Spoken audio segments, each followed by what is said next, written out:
Well, we sort of touched on pulling the Band-Aid off that ridiculous loss for the Twins yesterday, but let's make it official here, boys. We're gonna win, Twins. We're gonna score.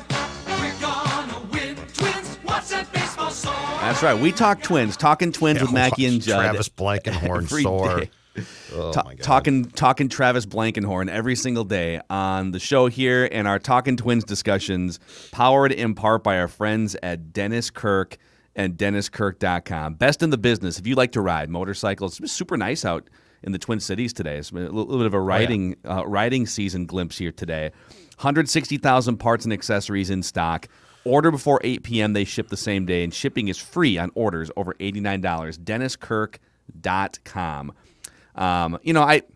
I don't think we need to waste any more time. Let's just get right to the... Now on Mackie and Judd, This chart makes it as clear as I can to you. the pie chart of blame. You want to blame somebody? Can I go first? Sure. Of course. Okay. Your show. Just, I didn't sleep last night. Ooh. Blankenhorn. What about that Arise, though? Come on. Blankenhorn. All right. Doogie. See you, dudes. Well, we'll See get you, there. Dukes. We'll get there. Bye. Bye, Doogie. All right. I have 5 slices of pie Ooh. on my pie chart of blame. The Rock knows how you feel about pie. We'll start with pie slice number 1, and I'm going to just cut these all evenly. Really, you could. Judd might go 40% on one of these. I'm just going to go even. I'm not going to devote any mental energy to this team right now. You all get the same pie in the pie chart of blame. All right. Kenta Maeda. Carrot just turned into a pumpkin here. I'm not saying it's not salvageable, but, like, where is the pitcher that finished second in Cy Young Award voting? Okay, have a bad inning, that's one thing. Like, did you forget how to pitch altogether? Are you tipping pitches? Yeah. What's happening? That was brutal. It was awful. So he gets the first slice of pie. The second slice of pie goes to the closer, Alex Colome. I honestly think he's going to snap out of it at some point. He has too good of a track record over like 7 years to not be a really good reliever this year unless there's something physically wrong with him. But right now, he's unusable in close late games. Like he just, yes, he is. You just need to go at some point to a closer by committee. Now, of course, and I'll get into this with somebody else in the pie chart. It's not as easy as just saying, well, why don't you just put Taylor Rogers out there? Well, Taylor Rogers pitched like 2 1/3 and was the reason why the Twins were still leading going into the 9th. Correct. In large part. So you got to be careful about if Alex Colome comes in at the same time as Taylor Rogers came in, Oakland's leading. You know? Yep. So it's not as easy as, well, why don't Rogers might be more valuable in a non-ninth inning role for the Twins. All right, third piece of pie, split between Travis Blankenhorn and Luis Arraez. Guys, this is Major League Baseball, okay? These are routine plays. This is not, by the way, like, I know that there was tension in that game yesterday because it was back and forth and it was close and there's runners on base. I get all that, but dude, it's a Wednesday in April. Take a deep breath and make a routine play, both of you guys. And explain Arise. Blankenhorn Dude, freaking gets out. nervous. He gets nervous. I sort of get that though. Like he got put in, he didn't, I don't play a lot. Oh my God, I got to make this play. Luis Arraez has spent, I believe, the majority of the first 2 weeks of this season playing third base. You guys remember that play I alluded to with Doogie where it was the bases were loaded, Yes. I think, and Yep. he was shaded up the middle. There was like a soft liner hit up the middle. Yep. And I can't remember. I'd have to go back and look at the details. I just remember there was a triple play, at least like it was a tailor-made double play, almost impossible to not get 2 outs. And he didn't know what base to throw it to, and then Yes. he got nervous. He wasn't thinking ahead. He wasn't calming himself down. And I remember telling you guys after that play, this is probably an overreaction, but sometimes there are certain plays and certain things happen where it makes you think differently about that player going forward. And I remember thinking, like, this dude can hit, but I think differently about him as a fielder after that happened. There's no way he can come back from that. And same thing yesterday. Well, what are you doing, dude? End the game. Right, and that throw wasn't even close. Like, it wasn't like, oh, that was just high, too bad. He airmailed it into the bullpen. Yep. And he, by the way, like, I think most third basemen would have fielded and thrown all in one motion. Fast runner. And he sort of like, he fielded, and then he played patty cake 3 times, and then had to rush the throw because he played patty cake 3 times. You know? It's just like, I don't know. All right. The fourth piece of pie goes to Rocco for two things. Number one, for pinch running Travis Blankenhorn for Josh Donaldson in the 10th inning to start extra innings.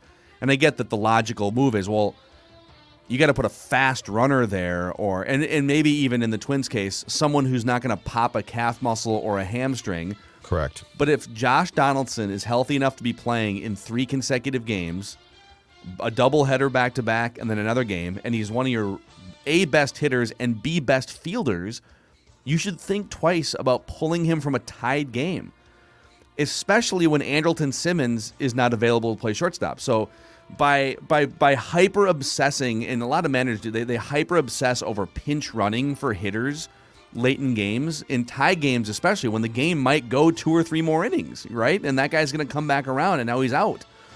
And I just think you have to put more thought into the side effects that happen, like the next inning when it's a close game, and Byron Buxton hit the home run to put him up by 2, but like now you have to lock these guys down with a contact pitcher on the mound. And you don't have Andrelton Simmons, and you don't have Josh Donaldson. So now you've got Luis Arraez, who's not a great fielder, and you've got Travis Blankenhorn, who's never really played in the big leagues, right? And these guys are expected to make plays to end a game against a really good team. So like think beyond like, oh, we need a fast runner at second base. Well, okay, could you forfeit 5 extra steps on the base paths to protect against having Blankenhorn playing in the field in that spot? You know, that was a beef. And then I think Colome coming back out for a second inning when he's clearly gassed. He's throwing like 50 pitches. Your options included Jorge Alcala, 22 pitches the day before, so not ideal, and he wasn't good. Luke Farrell, 29 pitches the day before, so not ideal. Lewis Thorpe had thrown 10 pitches the day before and 60 pitches 4 days before, so he would have been an option. And Devin Smeltzer was fresh. If you wanted to use Devin Smeltzer, he was fresh. And so the argument might be, well, we don't really trust Smeltzer in that spot. Then why is he on the team? You trust Cody Stashak. Why is he in the minor leagues right now? Why is Cody Stashak not up here? Exactly. It's just like, so front office Rocco, and then pie chunk number 5, the last 17 years of Twins baseball, clamming up in big spots. Not always, but almost always. Playoffs, big spots late in games. Like, what are you guys doing? Stop throwing the ball into the upper deck when you can end the game. So It'd be nice. All right. I'll shut up now. All right, I got 6 pieces of pie. The Rock knows how you feel about pie. Divided up in weird ways to torture it into being a 100% pie. I'll start at the bottom. 3% goes to Jake Cave. 0 for 5, 3 strikeouts. What's going on? Like, why is this guy, why is he here? And since he's here, why is he playing so much? And I know now it's because, well, we got COVID running through our team. Again, I ask you this. I ask you a very simple question. Did you really think it would be that bad? Did you really think it would be that tough to put Alex Kirilloff on a commercial flight in 2021 with a mask on to fly to the West Coast to play in this series? Because you had the option and you said it's not worth that risk. Well, you know what? You know what's not worth the risk? These eyes, if you're watching, the Zolgadian eyes having to watch Jake Cave play baseball. That's not worth the risk to me, okay? These eyes. You could have called up Kirilloff, and instead you had me watch Jake Cave. Shame on you. These eyes have seen a lot of Jake Cave, and they're never going to see another outfielder like you. I love it. I love The it. Rock knows how you feel about pie.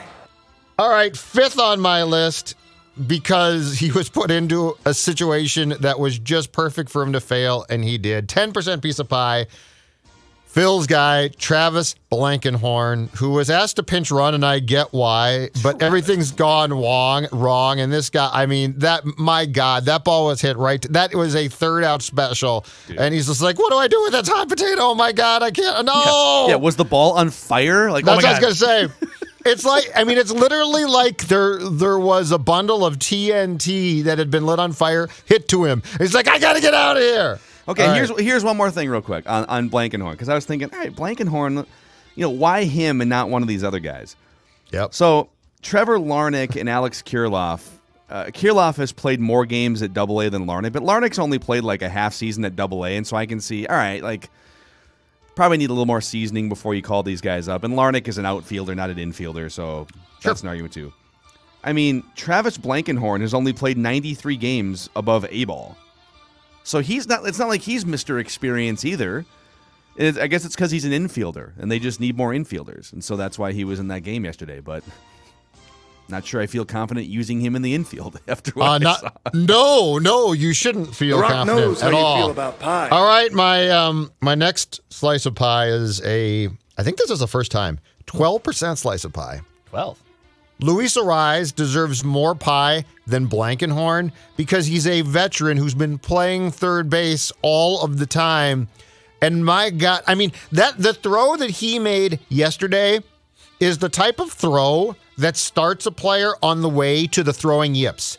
It's Steve Sachs. It's Knobloch. Like, he literally guided that ball into the bullpen across the diamond. That wasn't he's got a cannon and he let loose and it flew over the head of my favorite player, the Turtle, Williams Astadia.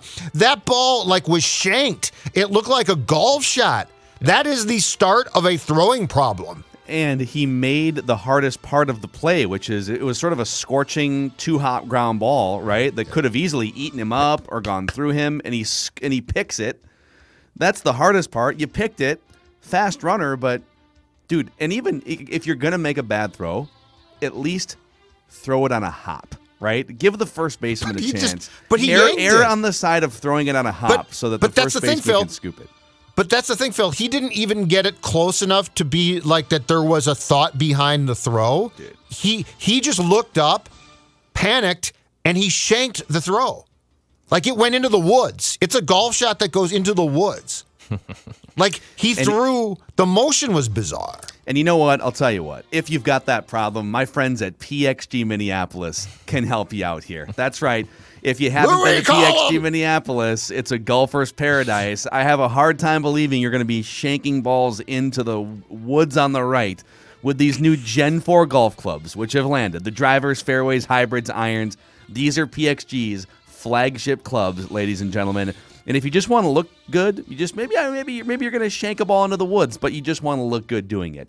PXG's spring and summer apparel has arrived in store. PXG Minneapolis in Southdale Center, and find out more at pxg.com/Minneapolis. The Rock knows how you feel about pie. That was beautifully done. Next piece of pie, 15% to yesterday's starter, Kenta Maeda, who a year ago established himself as your ace. I think there was no question about it. Barrios was next, and I like Barrios, but Kenta Maeda was your ace to the point, as Phil mentioned, he was second in the Cy Young voting. He was that good. Yesterday's start was incomprehensibly bad. It was, I mean, when you woke up yesterday, if you were Baldelli, Falvey, Levine, or just a Twins fan, you said, you know what? It's been a rough start for sure. The road trip's been hell, but we've got the right guy starting. Like, it's not Shoemaker.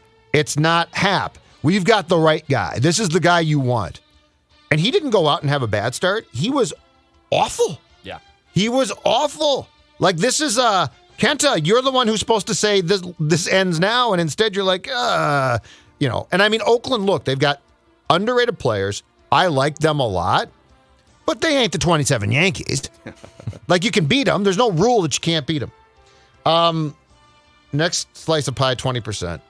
Alexander, Alex, gasoline can. I don't care what your first name is. Colome. I think we might have to remove the. I think we might have to shorten the name even more. I think it's just going to be E. Colome based on the defenders behind him. Just pick the E out of his name. It can just be E. Colome for his third baseman and second baseman. 20% slice of pie to him, and this is a season-long achievement award, not just based on one game. 7 appearances, 3 blown saves, ERA at 5.63, 1-2. He has fewer saves than blown saves. It's baffling how he looks like. He looks like a guy right now who was, for the first time in his life, handed the closer's role. Like, oh my God, I'm now a closer? I was a setup guy. This role is too much for me. Except then you look at his 9 years in the big leagues, and he's been a closer for a long time. Mm-hmm. I'm beginning to wonder if the White Sox knew something. And the White Sox, when the Twins signed Colome to his one-year contract back in February, broke open a bottle of Dom Perignon and said, that's exactly what we wanted. This is great. And then my final slice of pie, 40%. Rocco Baldelli, okay? I'm actually going to give, with all that went wrong on the trip and the COVID, I'm going to give Rocco a bit of a pass on the Blankenhorn decision because I'm big on get Josh out. Like, I don't trust Donaldson, There's a ground ball into left field. Oh, he's going to cut it loose. Oh, now he's being carried off on a stretcher. But here's where I have a major problem with Rocco, and I think the zen of Rocco might be backfiring or just not working right now. What does Rocco always tell us about his bullpen and his closers? I'm not going to name a closer because I have a lot of guys that can close. We have a lot of guys that will be in different roles, and they'll be slotted here and they'll be slotted there. So why is Alexander Colome now your designated, and he is, 3 blown saves, 2 saves, 5 games in 7 appearances. Why is he the guy who has to close? And I understand that he could have come in and melted down before, but at least get him into a different role right now where you dial down the immediate pressure of, oh my God, it's a save opportunity and I've been struggling. And Rocco is big on telling us, and I fundamentally agree with this. Hey, we don't really have a closer. We have a lot of guys that can do that. So why are you not trying to get Colome back on track by dialing down the pressure in the short term? You've got other options of guys that can close. I mean, Rogers came in, Phil, and he pitched well, and I give him credit, okay? But aren't we to the point where Colome should come in before Rogers right now just to see if a change in direction will get him righted? Like, this to me feels like banging your head off the wall. I wouldn't change Rogers' role. I mean, if there's opportunities for him to pitch the 9th, he should pitch the 9th, but I wouldn't, like, if you're in a close game and you need a firefighter in the 7th inning, he's great at that role right now.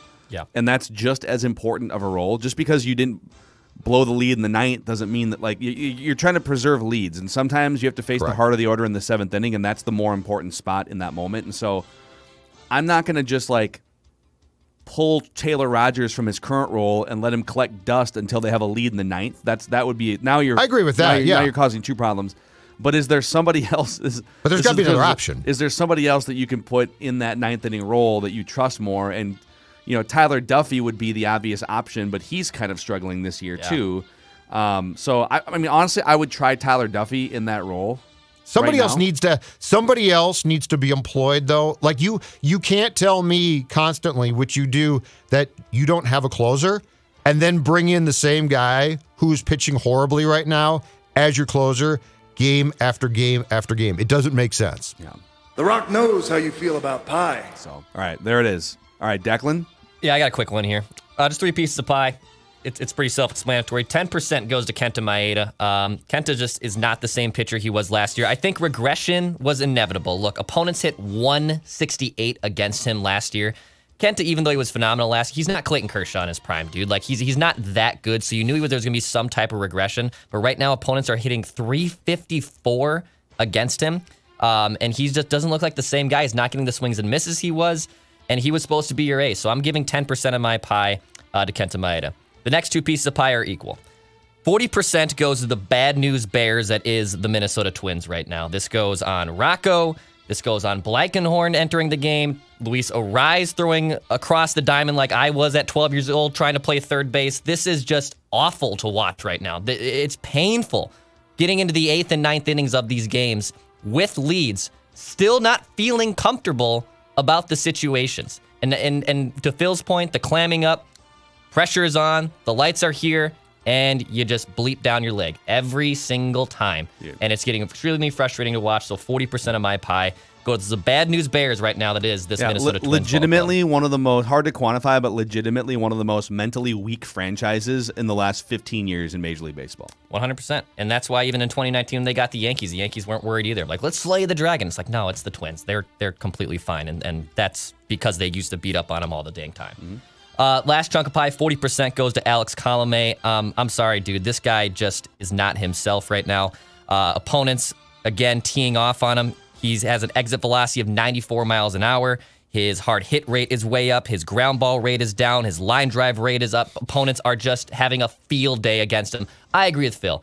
I don't think it's completely disastrous, and like fans are saying, even our Twitter mentions like, oh, he needs to be cut, DFAM right now, blah, blah, blah. No, he's a good pitcher. He's probably not as bad as these metrics say, but he cannot be continued to rely on in the 9th inning, in the save role. And to Judd's point of Rocco Baldelli not naming a closer, well, dude, you're throwing him out there every single time to be your closer, and he's blown 3 saves and only has 2 on him. So 40% of the pie to Alex Colome, 40% of my pie to the Bad News Bears, it is the Twins, and 10% of my pie to Kenta Maeda. The Rock knows 10% how chunk you left feel there, about Dex. pie. I'm sorry. Well, I don't care. 20%. It doesn't matter. It does not matter. I don't care. I mean, no, but you just didn't have, you didn't I make went a to whole St. pie. Cloud State, okay? I went to the store You to know buy a what? pie, I don't even want to give piece the of pie last chunk of missing. pie. I don't even want to give out the last chunk of pie. The 10% of pie can go I in the wanna buy trash. this I pie. don't even care. Go for it. You can take it. Yeah, did someone open the pie and break the Yeah. seal? What happened? What happened? Yep, to no, the I- And they other stole a 10%? piece of pie? I just decided that not sanitary. that I don't want anything to do with this pie anymore. So I said I'm putting the pie on the side, and it can just sit there. I don't need to add up any other piece for it. The Rock knows how you This is feel my about pie. pie. You guys can do it. You and your pie. This is my pie. Well, there is your pie chart of blame for just an epic disaster loss by the Twins yesterday. Talking Twins every single day here. Tucker Twins. Mackie and Judd. Fire everybody.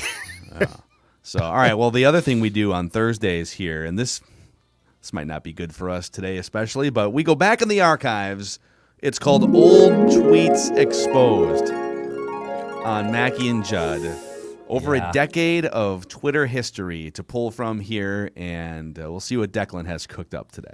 Well, it was going to be a Jorge Polanco edition of Old Tweets Exposed, and it still is, by the way. It still is a Jorge Polanco edition of Old He was Tweets great Exposed. yesterday. And yesterday, of course, he gets a 4-hit game. I pull these tweets before the game started. At the same time, they're still relevant. Judd, I think, is going to be your clubhouse winner. If it wasn't for Mr. Phil Mackey tweeting out about Alex Colome before the inning even starts, I'll tweet it before the inning so you guys can hammer me. Colome is a good reliever who is off to a bad start. He will be fine.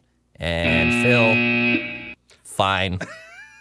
Yep. Big mess up. Phil self-reported. Yeah, good for you, though. Okay, I'll tell you what. So that last inning, his second inning took like 4 hours to complete. It was the slowest walk down the plank. It made Eddie Guardado look efficient and lights out, right? And so I had a retweet queued up of that initial tweet to say, Alex Colome with the well-deserved win in this game. Can't believe all you guys were so nervous. And I was ready to hit send for like a half hour. And then these idiots, Blankenhorn and Arise, decide to just freak out. And so that would have been a great tweet had one of those guys made the play. All right. Okay, so that's very strong. I still stand by it. I get it. Phil Mackey, April 25th, 2017. A lot of Twins positives right now. Miguel Sano is a beast, plus playing solid defense. Buxton figuring it out. Kepler plus Polanco, good at the plate. Okay, you know what the most egregious part of this was? The Miguel Sano playing solid I was going to report you for the Sano. Yeah. What? Yeah. What was I drinking? What time was this? boy. Oh, 10:19 p.m. 10:19 on April 25th. That's quite a few. This is Definitely cocktails. got a cocktail in there. yeah, that is a Manhattan or a finger of Oh, tequila Manhattan. at least. Oh, At Manhattan. least. Oh, boy, It's I 10 tried o'clock once. and that late. 100%. Yeah. That'll knock you out. Probably All right, at Red Mr. Rabbit. Yeah. Yeah, I feel you, man. Not a bad choice. This next one from Judd. He's been loving some Anderson Simmons defense, but on August 1st, 2020, we need to start crediting Jorge Polanco with becoming a pretty darn good shortstop. For as much as we talk about what he can't do in the field, he's doing everything he's being asked to do right now, and he's making plays look easy with on-target throws to Sano. I blame the pandemic. Look at the date. I blame I was in the midst of the pandemic, okay? Yep. I was looking for anything positive. Literally 2 was months down. later, he makes a devastating, boneheaded bad throw Oh, God, that it's ends terrible. the Twins' playoff chances. And it wasn't because his foot hurt or his ankle hurt. It's because it was a terrible play. Yeah, all due respect You're to right. Doogie, and I get that he's Yeah. trying to defend Polanco there, but I don't think there was a sharp shooting pain going through his leg when he airmailed that throw. I think there was a sharp shooting pain of nervousness going through his brain, just like And all these Rocco- other players. And Rocco said, you know what? I need a real shortstop. Where can I get an anti-vaxxer at shortstop? Oh, my God. I mean, he can play short. I'll give him that. Oh, Anderson Simmons is a Yeah. fantastic Yeah, he's shortstop. been great there. All right, mine's not as egregious. But actually, it was a quote tweet from a graphic we made, also very similar to the Data Judd's tweet. Which local athlete is more underrated, Jared Spurgeon or Jorge Polanco? And I said, I think the easy answer is Spurgeon because of longevity, but man, I feel like we don't talk about Jorge Polanco enough either. And I was meaning that in he deserves credit for being a very, very good Listen, player. now yesterday was the guy that we remember from 2 years ago, where he's super smooth, confident, just lacing singles. Nice contact. Sometimes I think he gets a little power happy, and like he swings out of his cleats sometimes. And I just want to tell him, listen, man, the ball ain't juiced anymore. All you have to do is hit like 275 and get on base. You're not juiced anymore. The ball ain't juiced anymore. There's really no juice here, Jorge. Sorry about that. Draw walks and just get on base. Hit singles, get on base. That's all we need from. Everybody doesn't have to be a launch angle home run hitter. Now, if you've got that ability and you're Josh Donaldson and you're Alex Kirilloff or you're Nelson Cruz, launch angle away, baby. If you're Luis Arraez and you're Jorge Polanco, just put barrel on ball and get on first base. How about Dex? Write that down. Write that down. Hours after his Donaldson prediction fell through because he did not hit a home run from the time we did write that down last week until yesterday, Josh Donaldson comes to the plate and homers. You are snake bit. You are Alexander Colome. I wouldn't say I'm snake bit. A certain someone on this show is literally above the Mendoza line right now. I mean, I got a little bit of a snide going, but I wouldn't say I'm snake bit. Oh, it's getting right personal. Well, you want to talk about hot and cold streaks. I think one of us had a prediction 2 hours after it was made come to fruition. I told you the Twins would score at least 7 runs in a game this week, and boom. They scored 7 runs about 2 hours later. And you wanted to say 10, and you should have said 10. No, 10 would have been a home run, and I would have gotten the home run yesterday. But oh well. All right, boys. Well, that was a very therapeutic episode of Maggie. Who and wins? Judd. I think you do. Oh, you do for sure. My Polanco? Yeah, you do. Yeah, Thank you very much. It's like lavish praise, and to go out of your way to say just how great, accurate throws. Just look at those pinpoint. I'm blaming the pandemic. Anything that happened in 2020, pandemic. Amazing. All right, that's a wrap on today's episode of Mackie and Judd. We are all in on mock drafts and simulations and having fun with those on Purple Daily every day leading up to the draft. So check us out on our other daily show, Purple Daily, and please click subscribe on the SKOR North YouTube channel. Helps us grow the show and entertain you in your feed every day. We'll see you guys tomorrow. By the way, we're going to do Major League Sports Movie Rewind tomorrow. Well, we're going to watch a team that rises up in clutch moments and moments of crisis.